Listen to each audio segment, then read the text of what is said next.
저는 광고에 말씀드렸듯이 안 믿던 사람이 하나님을 믿은 사람입니다. 안 믿었을 때 얼마나 경고망동을 했겠어요. 하나님에 대해서. 하나님이 있는 거 맞아? 하나님이 있으면 왜 그래? 성경에 있는 몇 가지 지식 가지고 굉장히 비웃고 비난한 적도 많고 따지고 그 의심을 막 사람들한테 주입도 시키고 그랬었어요. 그리고 내게 있는 것들을 내가 어찌하면 나한테 좋은 일이 될까, 유익할까, 원하는 대로 행복하게 할 수 있을까, 마음대로 하려고 하다가 안 되니까 집도 있고 부모님이 다 대주시고 뭐 나한테 무슨 의무나 책임을 지어줘서 곤란하게 하는 게 없는데도 나는 행복하지 않고 되는 게 없었어요. 내 편에서 보면. 친구가 있었지만 친구들이 정말 친구로서 그 안에 약간 비교도 있고 경쟁이 있더라고요. 친구 안에.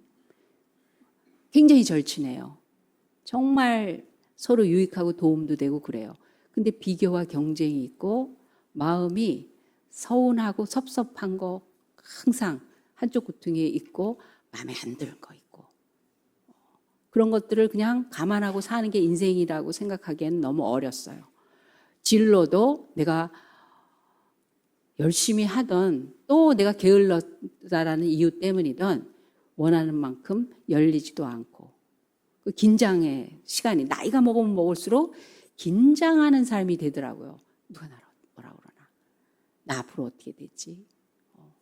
이게 뭐지? 결국 끝이 뭘까? 사람은 못 믿을 거야. 난 사랑받지 못하고 있어. 뭐 이런 여러 가지가 어울리고 버무려져 가지고 참 행복하지 않았어요. 그래서 옆에서 볼 때는 네가 뭐가 걱정이니? 부모님이 다 먹을 거 해주지, 돈 대주지, 공부하고 싶으면 뭐 네가 안 하는 거지. 다 뒷바라지 해주고 집 걱정을 하니 네가 뭐 뭘 걱정을 하니. 그렇게 생각할 거예요. 그러나 평안도 사랑도 만족도 항상 채워지지 않은 그런 삶이었었어요. 그래서 하나님을 믿게 됐어요. 그런 나를 뭐 그렇게 특별히 유익할 수준이 못 되는 나를 아무것도 없는 약간 마이너스적인 그런 나를 하나님이 기다리시고 참아주시고 막 이해 못하는 거는 막 요리하셔서 이해되게 하시고 사람들을 붙여주시고 이끌어주시고 좋으면 뭐 정말 너무 좋은 거를 아낌없이 주시고 하나님을 알고 믿고 은혜 받고 구원의 자리에서 체험하고 확신이 오고 하나님이 내가 실감나고 계속 그러니까요. 진짜 이런 하나님은 어디 있어요? 내가 연약하고 실수하고 넘어져도 괜찮아. 보내면 또 붙들어 주시고 또 붙들어 주시고 이제까지 어떻게 했느냐 상관없이 하나님 저 좀 붙들어 주세요. 기도하면 또 응답해 주시는 것도 많고 정말 만만한 내 편, 강력한 내 편, 그리고 완전하신 분이고 전능하신 분인데 내 편. 그래서요 편안해요. 평안해요. 내가 모자랄 거 여전히 하고 하나님 앞에 제대로 못 사는 부분이 있는데도 그래도 나를 계속 끝까지 지켜주시고 받아주시고 용납하시고 사랑해 주시는 걸 알기 때문에 전전긍긍하지 않고 그냥 의지하고 가요. 그게 내가 하나님 믿으면서 갖고 있는 가장 큰 재산이겠죠. 제게 있는 거와 내 인생에 있는 거와 그리고 그것이 모든 거의 미래를 예고하고 있는 겁니다. 괜찮아. 하나님 있는데 뭐 하나님 도와주셔. 하나님 사랑 많으셔. 그래 나는 부족해. 그렇지만 하나님은 이거 가지고 나의 미래를 보는 거예요. 하나님 미래를 맡겨서 가는 거예요. 답답하고 힘든 현실이 있지만 왠지는 한쪽 구통에 있는 거예요. 그래도가 있는 거예요. 하나님 때문에. 하나님 그런 분이시니까. 그런데 그러면 우리 교회는 어떨까요? 우리 나라는 어떨까요? 우리 개인과 그 가족의 미래는 어떨까요? 그거를 우리 확실하게 들여다보고 거기서 쓸데없이 막연한 기대, 세상에서 말하는 그냥 낙천적인 성격으로 긍정적인 생각을 갖자가 아니에요. 분명한 진리에 의해서 주어진 것들, 그런 은혜, 축복, 사랑, 생명, 영원한 것들을 그거에 대해서 확신을 해야지. 좋은 거야. 좋은 건 좋은 거야. 하나님 좋으셔. 이런 막연한 낙천적인 걸로 우리는 마무리하면 안 됩니다. 1999년 20세기입니다. 그때까지의 이 개신교, 기독교의 숫자는 얼마였냐면요. 1200만이라는 숫자를 갖고 있었어요. 그때 5천이 되지 않았어요. 5천만 명이 되지 않았을 때 그래서 4분의 1이 개신교라고 그랬어요. 기독교라고 그랬어요. 거기 천주교도 있고 뭐 그렇잖아요. 그러면 꽤 많은 거죠. 하나님을 믿는 사람들이. 그런데 지금은 상편이 어떠냐면요. 2023년이잖아요. 지금의 형편이 어떠냐면 800만이 왔다 갔다 해요. 400만이 줄었어요. 하나님의 은혜가 있고 하나님의 강력한 영원한 사랑이 있고 끝까지 우리를 신앙을 지켜주시고 그러잖아요. 우리가 한번 믿으면 영원히 하나님 나라에 속한 사람으로 그거 믿고 사는 거죠. 난 구원받은 사람입니다. 난 하나님을 믿는 사람입니다. 하나님의 은혜가 있습니다. 그러잖아요. 근데 그리고 상대적인 건지 천주교인들은 좀 늘어났어요. 원래 기독교인보다 숫자가 지금도 적거든요. 그런데 그 10년 사이에 천주교인은 2배가 됐어요. 많은 사람이 개신교에서 옮겨갔어요. 늘어난 요인이 다양하겠지만 그런데 이 개신교에서 많이 옮겨갔어요. 그 이유가 뭐냐면 2가지래요. 하나는 그들에 대한 신뢰성이 교회를 다녔을 때의 교회에 대한 신뢰, 목회자들에 대한 신뢰, 크리스찬들에 대한 믿음, 거룩성의 신뢰가 무너지면서 천주교는 왠지 신부님 그건 일단 신뢰가 간다는 거죠. 말만 있는 게 아니라는 거죠. 그냥 활동하면서 어울리면서 시끌시끌하면서 뭘 많이 하는 것 같은 거기서 전달받는 거는 뭐냐면 그냥 누구만 좋아, 교회만 좋아, 뭐 하나님이 안 보여, 뭐 저 사람이 뒤가 안 좋아, 뒤가 달라 이런 거를 보니까 거룩한 신뢰성이 옮기게 했다는 거죠. 진짜 하나님 앞에 붙잡혀서 믿음을 가진 사람들에게만 신앙 그러진 않잖아요. 우리는 교회 다니기도 하고 또 오래 걸리잖아요. 신앙생활을 뿌리를 잘 내리기 위해서. 그런 와중에 옮긴다는 거예요. 또 하나는 접근성이 수월하다는데 그 접근성에 대해서는 다양한 해석이 있기 때문에 뭐 그게 내가 뭘 하든 간섭하지 않는다. 그래서 난 성당이 편해. 천주교가 편해요. 그런 접근성인지 그것도 포함되겠죠. 아니면 정말 사람의 마음과 삶을 받아주는 용납하고 받아주는 그 오픈됨이 그 여유로움과 따뜻함이 더 있는 건지. 그래서 달라져 있어요. 주일학교 없어지고 수요 예배가 없어졌어. 큰 교회가 수요 예배를 안 드려. 우리보다 큰 교회인데 수요 예배를 안 드려요. 자체 건물을 갖고 있는데 수요 예배를 안 드려요.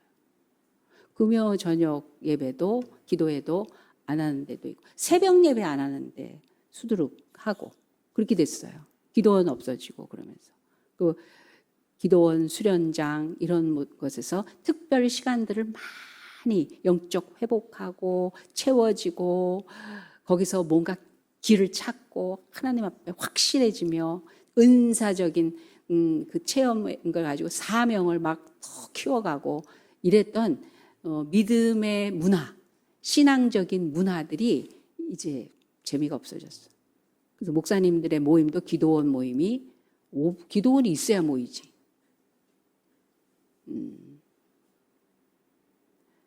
음식점, 호텔, 그래요. 위로하고 격려하고 섬기는 그 자리를 그렇게 바뀌어버렸어요. 그렇게 돼버렸어요. 그래서 타산지석으로 우리가 그러면 앞으로 어떻게 될 건가. 분명히 우리는 은혜 받은 사람들인데, 그래서 우리 자녀들까지도 믿음으로 하는데 조금씩 이게 쉽지만은 않구나를 지금 실감해 나가는 중에 우리가 새로운 교회는, 왜냐하면요 다 좋대요. 우리보다 큰 교회들이 와서 다 좋대요. 그 정말 신령하며 믿음에 충만하신 목사님들, 목회자들이 와서 부럽다고 그래요. 그래서 이 백 목사님은 뭐라고까지 얘기하시냐면요. 사역자들, 우리 기도하고 있잖아요. 동역자들, 후임 목사님 이럴 때 절대로 그냥 초청하거나 그냥 그러지 마세요 목사님 막 나한테 그러는 거예요. 지켜봐야 됩니다. 자기 비전을 가지고 와서 내가 여기서 뭘 좀 하면 되겠다 이런 사람 절대로 세우면 안 돼요. 그러니까 목사님 제발 좀 급하게, 아니 지금 나이가 몇인데 내가 급한 것도 아니죠.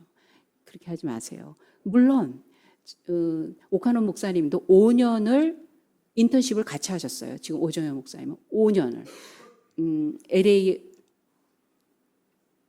그러니까 한인들이 살고 있는 약간 부촌이에요. 거기서 사역하고 있던 LA 사랑의 교회 오정현 목사님을 후임으로 모시고 와서 5년을 같이 인턴십을 하셨다고요. 예, 같이 이 사역에 대해서 공유하고 공감하고 다음 리더십으로 잘 인계하시려고 그렇게 하신 거죠. 그런 시간이 필요한데 내가 갖고 있는 이 비전 한번 펼쳐봐야지. 그런 사람 안 된다는 거예요. 서서히 어떤 그림이 다 그려지고 있어요. 이런 방향으로, 확실하게 이런 방향으로 나가야 되겠다라는 생각은 저도 갖게 됐습니다. 왜냐하면 우리 교회 그렇게 좋아서 누가 제대로 마음만 먹으면 훌꺽 누구든지 와서 하고 싶어 할 거라는 거예요. 백 목사님은 그래요. 그런데 백 목사님은 안 와. 그분이 안 오는 것 때문에 제가 더 간절한 거예요. 왜 안 오는지 아세요? 자기 양떼를 하나님 맡겨주신 자기 양떼 때문에 못 오는 거예요. 그런 분이니까 더 간절한 거죠. 자기 양떼를 절대로 쉽게 생각하지 않아. 그 정말 어려울 때부터, 작을 때부터 마음대로 못 하시는 그런 분. 네, 그런 분. 그런 좋은 교회, 우리 새로운 교회인데 그럼 우리 미래가 어떻게 되느냐. 우리 유럽은 기독교 국가들이에요. 기독교 국가. 거기서 만들어진 어마어마한 인물들.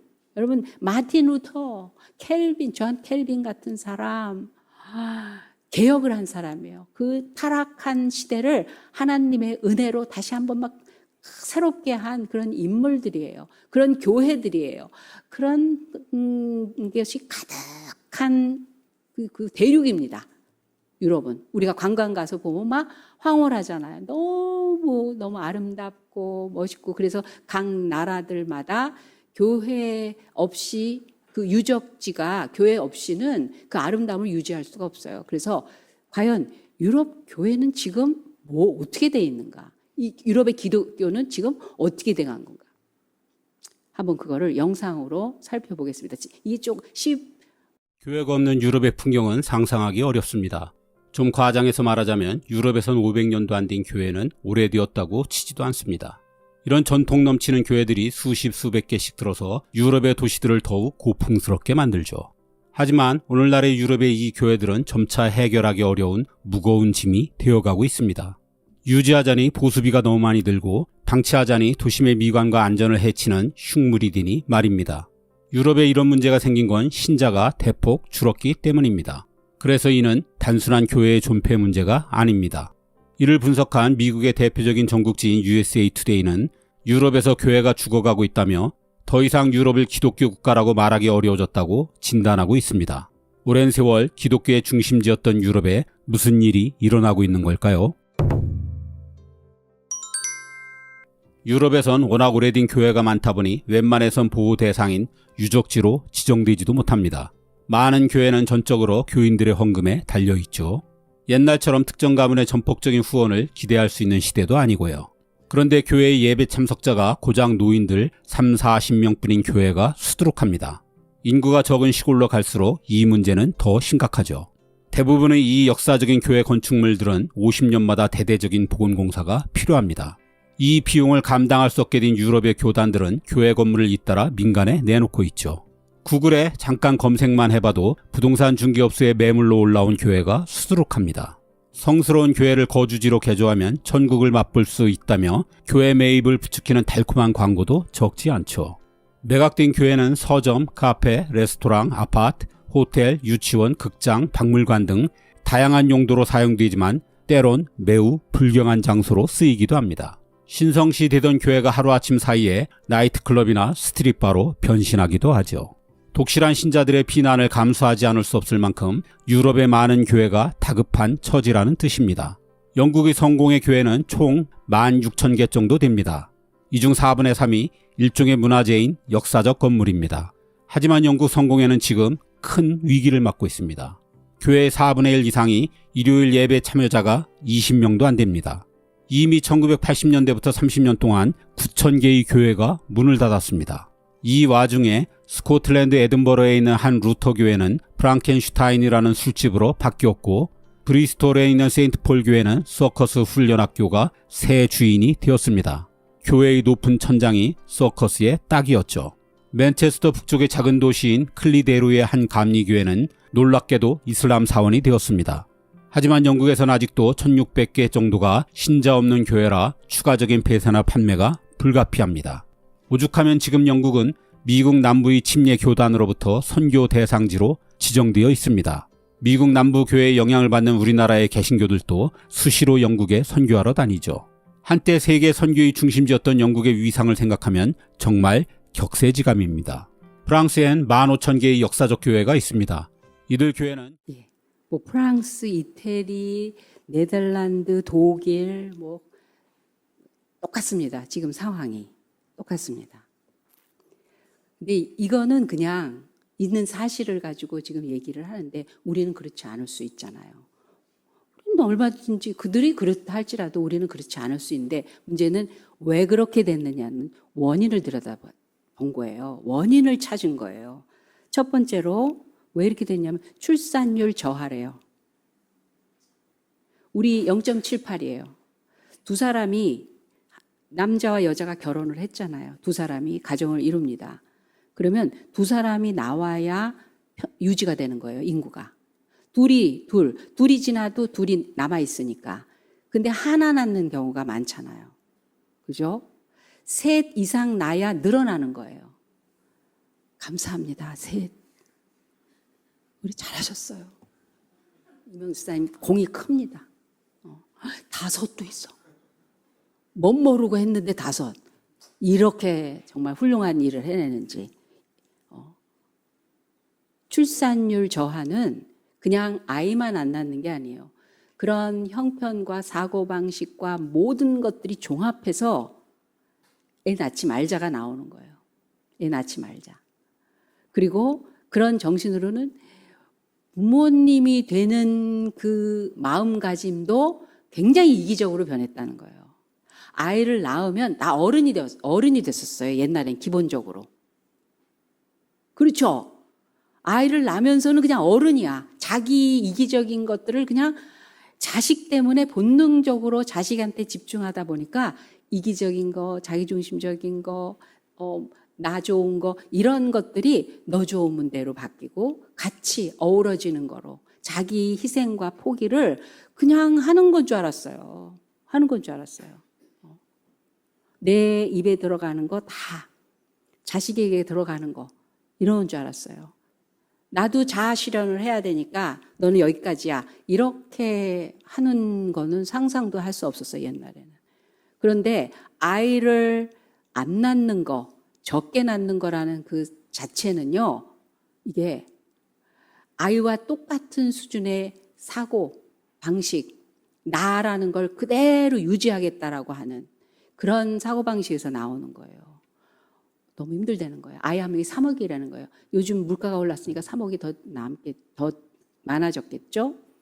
뭘 시키려면 얼마나 힘든데, 그걸 어떻게 해? 둘이 벌어도 집 한 칸 마련하기 어려운데 전부 물질적인 걸로 인해서 이걸 채우려면 우리가 감당할 길이 없어. 난 아직 된 게 없어. 그러니까 그걸 이뤄야 돼. 나중에 아이 낳을 수 있는 시간이 그렇게 항상 있는 게 아니에요. 아무리 과학, 의학이 발달한다 할지라도. 근데 어른이 되고 가정을 가지고 있으면 자연스럽게 그 다음의 인생과 그 세대를 이어가는 그런 사명이라고 그래야 되나요? 본능이라고 그래야 되나요? 그게 자연스럽게 가야 되는데 가족, 가정, 가문 이런 것들이 같이 들어와 있어야 되는데 다음 세대, 다음 그 세월들을 어떻게 지금 살아가는 내가 책임을 지고 그거를 연결해야 되는 역할을 해야 되는가 그런 생각들이 많이 끊기죠. 나 먹고 살기 힘들어. 애들 요즘 너무 힘들어. 사는 게 힘든 건데 지금 내가 중요한 거예요. 우리가 어떻게 살아야 될 건가가 중요하게 된 거죠. 출산율 저하래요. 두 번째로는 이혼율. 옛날에는 온 가족이 같이 교회를 다녔어요. 그런데 이혼을 하고 나면 같이 교회를 가는 것들이 수월하지 않아요. 그래서 모태신앙이라는 말의 의미가 없어졌대요. 많이 없어졌대요. 그런 안타까움을 우리가 살짝 봐요. 그렇게 투철하게 당연하게 상식처럼 삶의 그 기초처럼 신앙생활을 그냥 아이들이 보고 배우는 거 그게 쉽지가 않더라고요. 여기 가야 되고 저기 가야 되고 하니까. 세 번째로는요. 우리가 영과 육과 혼과 육이 있어요. 그래서 데살로니가 후서 5장에 보면 주님 오실 때까지 너의 영과 혼과 육을 몸을 잘 보존해라 그런 말씀이 있어요. 그래서 뭐가 먼저인지가 있고 또 이것이 같이 균형 잡히게 영향을 받아야 돼요. 그런데 육이 주인이 되잖아요. 육이 편안함, 넉넉함, 그런 안전, 그런 여유 이게 강조가 되고 그게 커지잖아요. 그러면 영적인 의미와 관심과 그 영역은 줄어들게 돼 있어요. 영을 살리면 육은 죽게 돼 있다. 육을 살리면 영이 죽게 돼 있다. 로마서에 그렇게 말씀하고 있습니다. 즉 경제적인 부로 인해서 신앙의 관심과 열정이 그만큼 줄어들었다는 거예요. 우리 교회사에서는 한국 교회에서는 이런 말을 해요. 우리 교회가 한국 교회가 정말 열심히 뜨겁게 기도하고 전도하고 그래서 하나님에 대한 신앙의 성숙이 굉장히 부흥된 적이 있었어요. 특별히 60년대에서부터 막 순복음 교회에서의 그 성령 운동과 그 열정과 막 기도 운동과 전도 이런 걸로 인해서 조용하던 한국 교회의 그 분위기가 볼볼볼 사형리 나오죠. 나중에 전도 폭발 이런 프로그램 막 이런 걸로 해서 많이 부흥되고 있었는데 88 올림픽을 계기로 해서 그때부터 영적인 관심도가 툭 떨어졌다는 거예요. 그때 88로 인해서 전 세계의 관심이 한국에 이렇게 맞춰졌어요.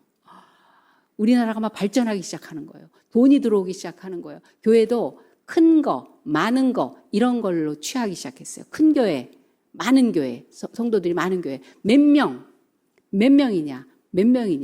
어느 교회 부흥돼서 이렇게 됐다. 가서 배우자.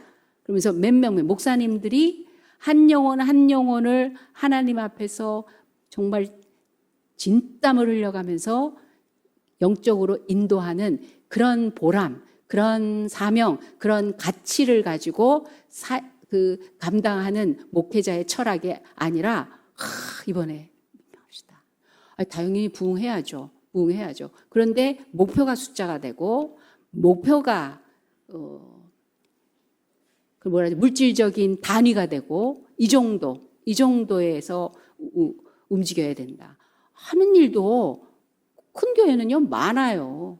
많고 수월하게 해요. 사람들도 많으니까 잘 꾸려갈 수 있어요. 그래서 있는 거에 더 있게 되고 더 있는 거에 있게 되고 하는데 여러분 가만히 보면요. 큰 교회는 사람들이 절대로 의문 갖지 않아요. 이미 보장돼 있어요. 그 정도의 교회면 안전하다. 교리적으로도 안전하고 신앙적으로도 안전하고 뭔가 하나님의 은혜와 축복이 충분히 있기 때문에 그렇게 됐다고 하니까 다니기만 하면 되는 거야. 강남에 그렇게 크고 훌륭하고 많은 영향력을 줬던 교회가 이번에 그러잖아요. 바보 목사님이 와셔서 말씀해 주신 거예요, 저한테. 3,000명이 신천지 3,000명이 나갔다는 거예요.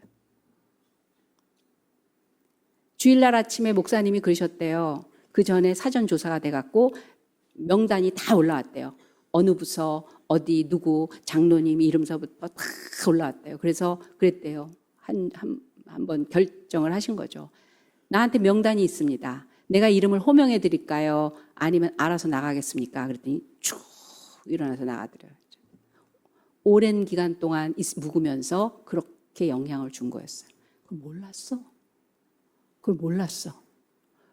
그걸 몰랐다고요. 3,000명? 여러분 30명 전도하기가 얼마나 어려운데.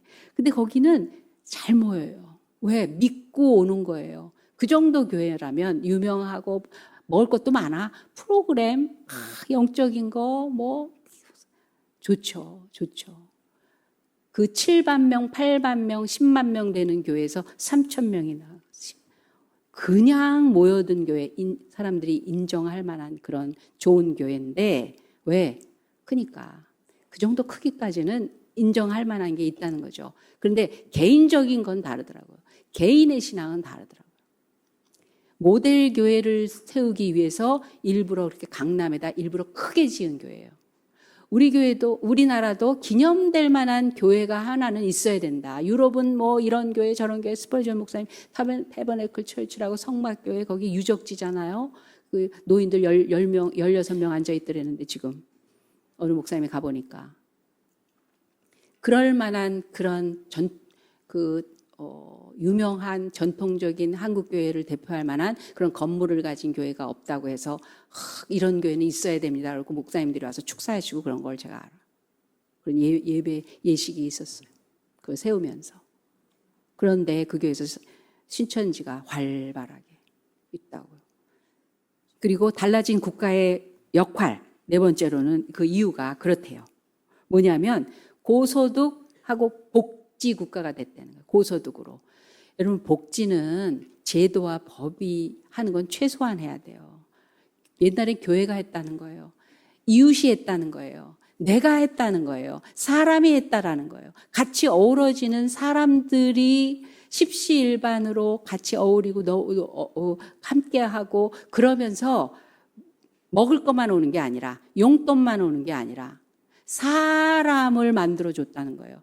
옛날에 잔치가 있으면 저도 막내에 속했기 때문에 심부름 굉장히 많이 했어요. 그래서 떡을 하면 온 동네 떡 돌라야 됐었어요. 한 집도 빼놓으면 안 돼요. 그러면 집에 있는 그릇 다 총동원하죠. 뭐 그렇게 지금처럼 그릇 세트로 있나요? 그냥 있는 거죠. 그걸 그냥 어떻게 해서든지 해갖고 종이 플라스틱이 어디 있어요. 그래서 집에 있는 걸 가지고 갑니다. 이번에요 떡을 했다고 갖다 드리래요. 그러니 너 누구 왔구나. 아유 감사하다고 그랬다고 전에 알았어. 그 다음에 그 그릇을 갖고 오느라고 와요. 저 집 사정 다 알아요. 저 집 지금 아들이 하나 있는 아들이 지금 이렇게 돼가지고 많이 지금 속상해하는 집이야. 그래서 야, 그 집이 이렇게 돼야 돼. 평소에도 어떤 일이 있을 때도 잔치에도 그거를 공유하고 나눠요. 그러면 그릇을 갖고 오면서 뭐 그냥 안 올 경우가 많죠. 아유 저희도 뭐 했는데 과일 좀 드셔보세요 하고 갖고 오면서 앉아서 두런 이게 치유사역이야. 이 집, 저 집 그런 까십이 안 해요. 그래서 그래. 알았어요. 저도 더 해볼게요. 아, 이런 좋은 일이 있어. 어디 사람 구하던데 해볼래? 뭐 이러면서 이게 복지가 되는 거였거든요. 그래서 저희가 전에 살던 데에서 떡을 해서 돌리는데 앞집에다 주는 거예요. 그랬더니 떡을 이렇게 띵동 했어요. 그랬더니 문을 요만큼 열어. 아무나 열면 안 되잖아요. 요만큼 열더라고요. 그랬더니 저기 저희가 떡을 이사 와갖고 떡을 했는데 한번 드셔보시라고요. 그랬더니 이렇게 떡을 봐.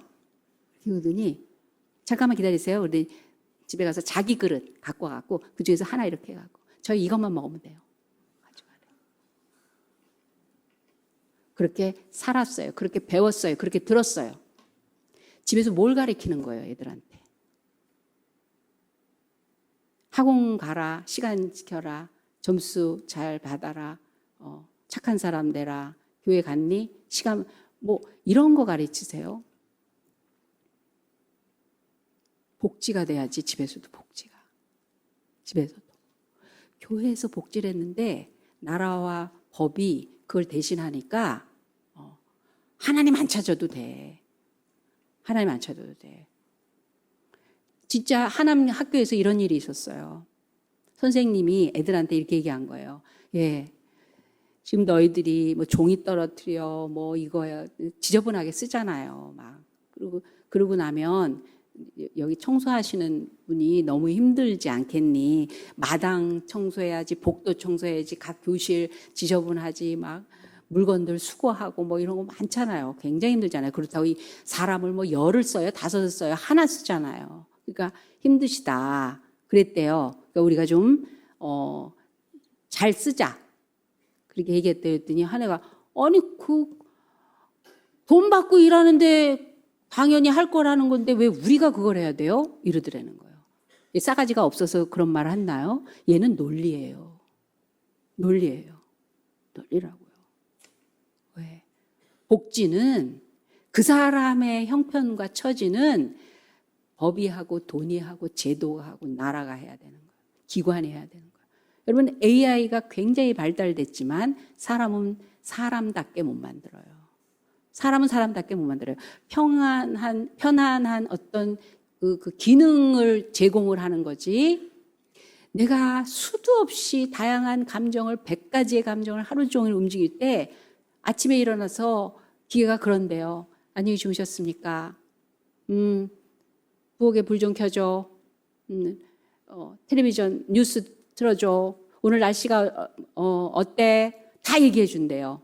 그리고 좋은 얘기 있으면 오늘 읽어줘. 오늘의 명언 하면서 인생은 그런 거야. 뭐 이런 얘기를 해주는 거죠.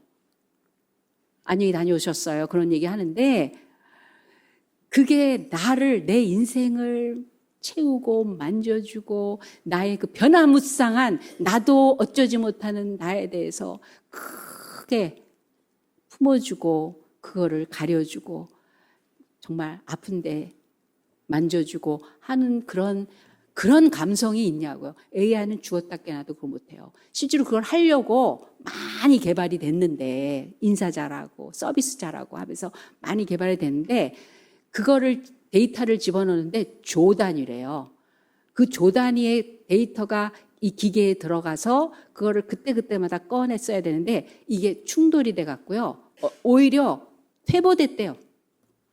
그 기계가. 하나님이 사람 만드셨다는 게 어떤 의미인지 어떻게 해서든지 사람도 할 수 있어. 하나님 아니고도 사람 만들어낼 수 있어. 그렇게 아주 오만방자한 짓을 사람들이 하는데 그 영역까지 건드리면 안 되는데. 복지, 교회가 한다는 말의 의미가 뭐예요? 내가 한다는 거예요. 내가 그런 마음 가지고 그런 생각 가지고 나누고 살피는 거예요. 그래서 애들도 이렇게 보면 뭘 가리키냐면 하나 더 생각해. 마음 써. 이런 거 가리키는 거예요, 지금 애들한테.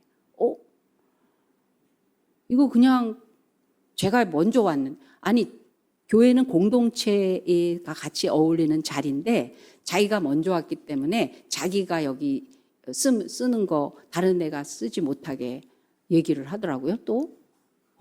새로운 교회에 그런 얘기가 다 나와? 얘는 논리예요. 왜 안 되느냐. 왜 돈 주고 일을 부리는 그 아저씨 아줌마가 할아버지 할머니가 있는데 내가 종이를 왜 주워야 되냐는 거예요. 떨어진 종이를. 왜 그런 걸 신경 써야 되냐는 거예요.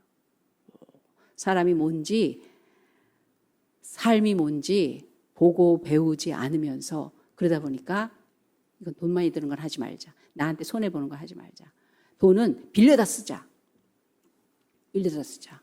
여러분 마이너스 통장 있으신 분 그거 너무 유혹받으신 거예요. 은행은 반드시 쓰게 해요. 그리고 필요 없어도 일단 열어놓으라고 그런대요. 열어놓으라고. 일단 열어놓으라고 그런대 마이너스 통장. 있으면 마이너스 통장 있으면 반드시 쓰게 돼 있대요. 없으면 안 쓰는데 있으면 쓰게 돼 있대요. 그걸 은행이 안다는 거예요. 그래서 쫓아가는 열심히 뒷감당하는 그런 인생이 되게 하는 거죠. 쓸데없이. 정말 절실해요. 나라에서 기초 뭐 청년들한테 그렇게 줬더니 해외여행 가더래잖아요. 그거 가지고 방송에 나와서 남이 뭘 쓰든 그것까지 왜 참견하냐. 그럴 수 있다고 인정해라. 그래 여행도 자기가 알아서 하는 건데 아니에요. 전에 어떤 분이 그러셨어요. 지금 우리 교회는 나오지 않아요. 그분이 그랬어요. 파산 신고를 하는 게 나을까요? 그거 뭐죠? 파산 신고 말고? 회생 조치? 이 둘 중에 어느 걸 할까요? 그러더라고요. 그래서 나한테 돈을 빌려준 사람이 피해 안 가는 거로 선택하세요. 파산 신고하는 게 확실히 덜 손해를 주는 거다. 그러면 그렇게 하시고 회생 조치를 취하는 게 그 사람한테는 덜 손해 보는 거다. 하면 그렇게 하세요. 그런 정신 없으셔. 빚이 산더미인데 매주마다 놀러 가요. 매주마다 정말 너무 선심 잘 쓰고 선물 막 돌리고 그런 걸 너무 잘해. 그 딸이 아빠한테 얘기했대요. 어떤 정도냐면 아파트에 물이 안 나와서 목욕을 못할 정도로 아파트 관리비를 안 냈다고요. 40평이나 되는 아파트에 살면서. 그러니까 딸이 그랬던 거예요. 아빠 놀러를 가면서 우리 빚이 많은데 뭐 이렇게 놀러 가도 돼? 그랬대요. 그랬더니 그 아빠 야 20만 원 아꼈다고 그 빚 못 갚어. 신경 쓰지 마. 시청에서 들켰어. 시청에서 막 상담을 하는 거예요. 그분이. 우리 교회를 떠난 상태인데 여러분 다른 교회에서 안수 집사님이셨던 분이에요. 그래서 말씀드리는 거예요. 교회에 열심히 충성하시더라고요. 일 열심히 하시더라고요. 삶이 그래. 자기 차를 대포차로 팔았대요. 파는데 대포차로 파는데 내가 갖고 있는 모든 차에 대한 빚을 네가 갚어. 그러면 대포차로 줄게. 그 사람은 전혀 어떤 그 이름이 붙어 있지 않으니까 법적인 책임을 안 지잖아요. 그 대신 이 빚이 있다는 거예요. 그 걸린 비용, 그 고지서 날라오는 거 있잖아요. 이런 거 저런 거. 쫙 그건 네가 다 갚어. 근데 안 갚은 거예요, 이 사람이. 그래서 계속해서 자기한테 날라온 거예요. 차는 이미 가져가 놓고도. 그래서 이거를 바꿀 수가 없습니까? 그랬더니 그 시청에서 그러더래요. 그걸 어떻게 바꿉니까? 그거는 본인이 하셔야죠. 본인 이름으로 돼 있는데. 본인이 하셔야죠. 그래서 쭉 봤대요. 김은옥 집사님이. 들어가 봤더니 50몇 가지의 뭐죠? 벌금이 쫙 붙어 있더래. 교회 열심히 다녀요. 아주 좋은 교회 다녀요, 지금. 유럽이 그렇게 됐을 거예요. 유럽이. 과학 발달과 일반인들의 지식 수준이 높으니까 내가 할 수 있는 걸 하나님한테 갈 필요 뭐 있냐. 그리고 리더들의 그 지저분한 사건들 이런 거 들으면서 신뢰도 떨어지고 재미도 없는 거죠. 그리고 나서 마지막이 뭔지 아세요? 그 원인을 찾았는데 주 5일제의 정착이에요. 하나님은 말씀하십니다. 6일을 힘써 일하고 안식일을 거룩히 지켜라. 하나님이 그렇게 만드셨어요. 6일 일하시고 나머지 나를 거룩하게 하시고 거기에 쉬셨다고 그랬어요. 일에다 초점을 맞추는 게 아니라 우리의 체질과 삶의 그 형태를 하나님은 그렇게 하셨다는 거예요. 노는 날이 더 점점 많아지길 바라잖아요. 더 스트레스를 풀어야 되고 쉬어야 되고 여유를 가져야 되고 그게 행복이고 막 그렇게 만들잖아요. 그럴듯해요. 근데 그 쉬는 날로 인하여 믿음을 가진 사람들조차 하나님의 자리가 점점 없어지게 되는 거죠. 없어지게 되는. 여러분 육신이 늘어지기 시작을 하면 반드시 거기에는 이상한 일이 생겨. 내가 필요한 것 이상으로 넉넉해지면 반드시 거기에 쓸데없는 게 생겨. 그래서 돈이 많은, 지식이 많고 돈이 많고 환경이 좋고 여러 가지 혜택이 있는 거는요, 기회지 그 누리라는 정도가 아니에요. 너는 그래도 된다라는 여유를 얘기하는 게 아니라 기회예요. 어떤 기회? 섬기는 기회, 헌신하는 기회, 돕는 기회, 그 능력을 가지고 필요한 데에 팍 투자하는 기회. 그거예요. 그럼 다 충분히 가능한데도 우리 평택에 있는 그분, 기류의 교회 목사님, 교회 세우셨어요. 애들 저녁에 야학 정도로 그럴 때 미군이 와서 카투사가 와서 돕기도 하고 막 있는 동안 자기의 인생을 투자하는 거예요. 나 영어 할 줄 아느니까. 나 그래도 이렇게 해서 애들 키워주고. 그 애들 어떤 애들이야. 먹는 거 뭐 다 열악한 상태에서 뭘 얼마나 알아듣고 그런다고. 그런데도 사람 만들어 보겠다고. 불쌍한 애들 키워보겠다고. 그렇게 합니다. 그래서 교회 세웠어요. 애들 쪼무레기들 모여 있어요. 부모님들이 길 위에서 있던 애들 데려다가 야학가리 있다 교회 하는데 부모님들이 믿겠습니다. 뭐 따라오고 은혜 충만하고 그러겠어요? 어른들이 많지 않다고요. 오늘 말씀은 그것 때문이에요. 베드로가 예수님을 만났어요. 그래서 횡재를 합니다. 자기가 갖고 있는 노련한 방법 안 될 때 다시 노력하는 사람이에요. 그물을 깁고 있었던 사람이에요. 가만히 있지 않아요. 그 정도는 해야지. 열심히 해야지. 그런데 그러고 깁고 있을 때 하나님이 정말 새로운 충격적인 모든 것을 자기를 부인할 수 있을 만큼 난 아무것도 아니에요. 나는 죄인이에요. 나는 내가 주인이었던 시간을 버리겠습니다. 그 죄인이라는 건 그러잖아요. 내가 주인이었던 거. 내가 마음에 들면 하나님이고 내가 마음에 안 들면 필요 없고 내가 여기 왜 있어? 그렇게 살아왔던 그거를 죄인이라고 얘기하는 거예요. 내가 뭐라고. 선생님 하고 엎드립니다. 그럴 때 예수님이 나를 따르라 그러죠. 근데 그 바로 전에 무슨 사건이 있었냐면 고기가 만땅으로 잡혔어요. 2배, 베드로의 배만 채워도 횡재한 건데 2배 채울 만큼 크게 하나님이 거두게 하세요. 물질을, 먹고 사는 거를, 행복을, 자존심을 꽉 채우시는 거예요. 그런데 그 그물은 찢어졌다고 그랬어요. 찢어졌다고 그랬어요. 그런데 나중에 부활하시고 나서 베드로가 예수님을 배반한 다음에 고기 잡을 업으로 전락을 해버리잖아요. 은혜를 갖고 살아가는 사람이 아니라 그냥 옛날로 돌아가서 사는 거예요. 예수님을 배반하고 나서. 몰라요. 그러고 나서 그 자책을 하며 그냥 어부가 됩니다. 그런데 주님 부활하셔서 나타났을 때 고기를 다시 잡아주시는 거예요. 그런데 그때 잡은 고기의 그물은 찢겨지지 않아요. 그러니까 일부러 찢으셨다니까요. 처음 잡아주신 고기의 그물은 일부러 찢으신 거예요. 왜? 하나님을 따르고 믿고 의지하고 그분에게 인생을 맡기는 그거를 방해하는 고기에다가 초점 맞췄을 거예요. 우와! 예수님 따라다니면서 고기 계속 많이 잡아야지. 예수님 따라다니면 이렇게 지금 내가 필요한 거 이거 된다. 기도하면 이렇게 되도록 내가 그러면 좀 더 기도를 더 많이 해봐야 되겠다. 그런 거 찢으신다는 거예요. 하나님이 주신데 그것 때문에 사는 것이 아니라 하나님을 따르고 믿고 의지하고 맡기는 신앙에 방해되는 것을 찢을 때. 근데 유럽은 안 찢은 것 같아.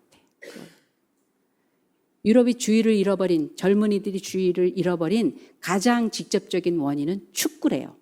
축구가 꼭 주일날 한대요. 미국은 미식축구 꼭 월요일 날 하고. 그래서 주의를 잃어버렸대요. 운동 너무 좋아하지 마세요. 운동을 즐기세요. 운동을 필요 정도에서 하세요. 어떤 취미든 빠지지 마세요. 중독되지 마세요.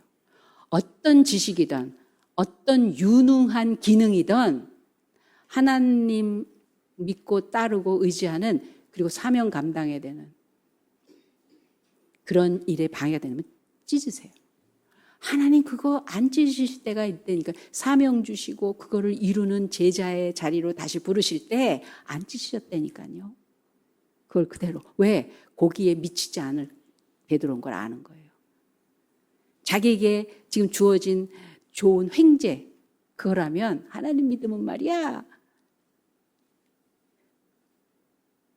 다 이렇게 다 잘 돼. 다 잘 돼. 왜 잘 돼야 되는데? 그 혜택을 왜? 그 어떤 기회로 써야 되는데? 그래서 우리 교회에서 혹시라도 저는 정말 그 필요로 하는 곳에 저희 가서 좀 섬겨드리고 싶어요. 그럼 파송해 드릴게요. 그 어렵고 힘들대는데 저희가 조금만 도와도 그 조금 뭐 이렇게 옆에서 이렇게 받쳐주는 거 말고 저희가 한번 기회를 하나님 앞에 좀 드리고 싶습니다. 새로운 교회 그런 가정들 그런 인물들 나오면요 주님 오시는 그날까지 유로교회처럼 되지 않을 거예요. 유로교회처럼 되지 않을 거예요. 그 자리 텅텅 비어가지 않을 거예요. 채울 거예요. 우리끼리 조싸우니 하면 비어질 거예요. 우리끼리 하다가 비어질 거예요. 어느 교회다가 그렇듯이.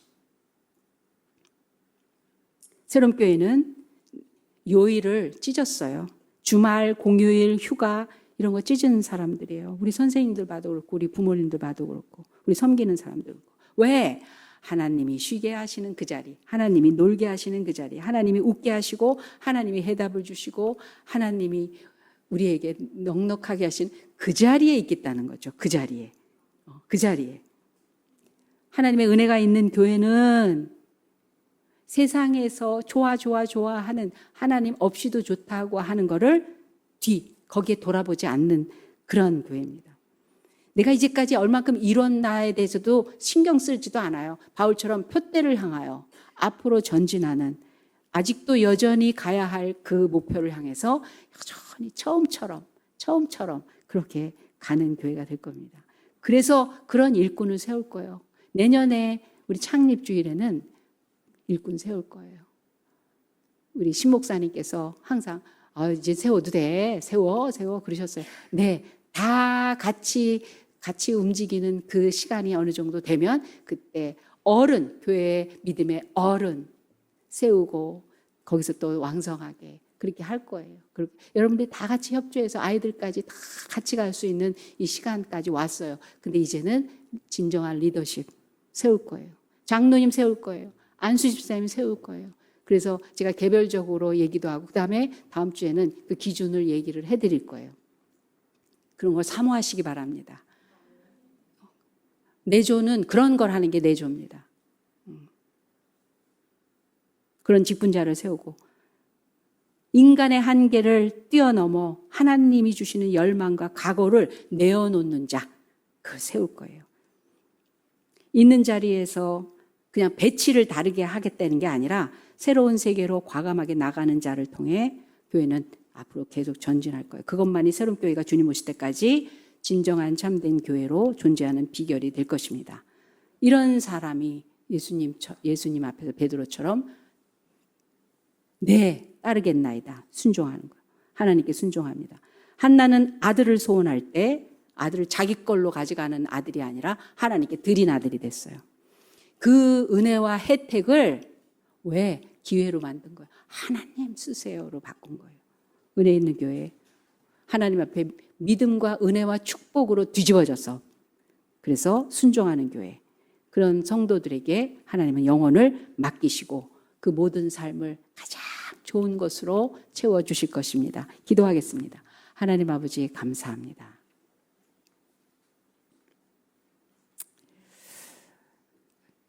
유럽에 있는 교회들 속에 계신 하나님 얼마나 안타까우시고 그래도 아직도 그 속에 참 믿음을 가진 자에게 함께 하시며 어떤 기회라도 삼으시고 싶어 하시는 그 사랑과 열정을 저희는 믿습니다.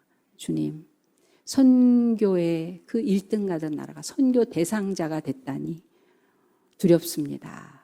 주님, 우리는 안 그래 라는 막연한 자만이 아니라 그리고 이제까지 해주신 하나님의 사랑 때문에 믿고 의지하고 기다리는 그 수준이 아니라 그걸 책임 맡은 자로 그 은혜와 축복과 그 모든 혜택이 이제는 갈렙처럼 험한 산지를 내게 달라고 하나님이 하실 거기 때문에 그냥 기도하는 걸로 끝나는 그런 믿음이 아니라 산지를 내게 주소서.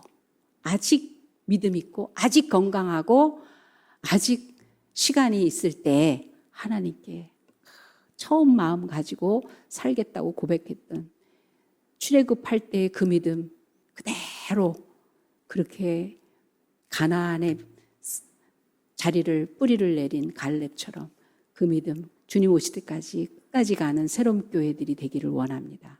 주님, 우리들에게 하나님 한 가지로 주신 믿음이 끊이지 않고 계속 이어져가는 정말 강력한 은총과 축복을 허락해 주시옵소서. 감사하며 예수님의 이름으로 기도합니다. 아멘. 지금은 우리 구주 예수 그리스도의 은혜와 살아계신 하나님 아버지 극진하신 사랑 많으심과 성령 하나님의 감화감동 역사하심이 베드로의 첫 만남 그리고 부활하셨을 때의 두 번째 만남 그 모든 과정을 통해 주님 베드로에게 사도라 하시고 천국의 열쇠를 맡기셨던 그것을 우리 새로운 교회에 주신 거라고 믿고 세상의 그물은 찢고 하나님이 맡겨주신 그 은혜의 그물 가지고 살기로 작정한 우리 새로운 교회 성도들과 그 가정과 하는 일 위에 지금부터 영원까지 함께 하실지어다. 아멘.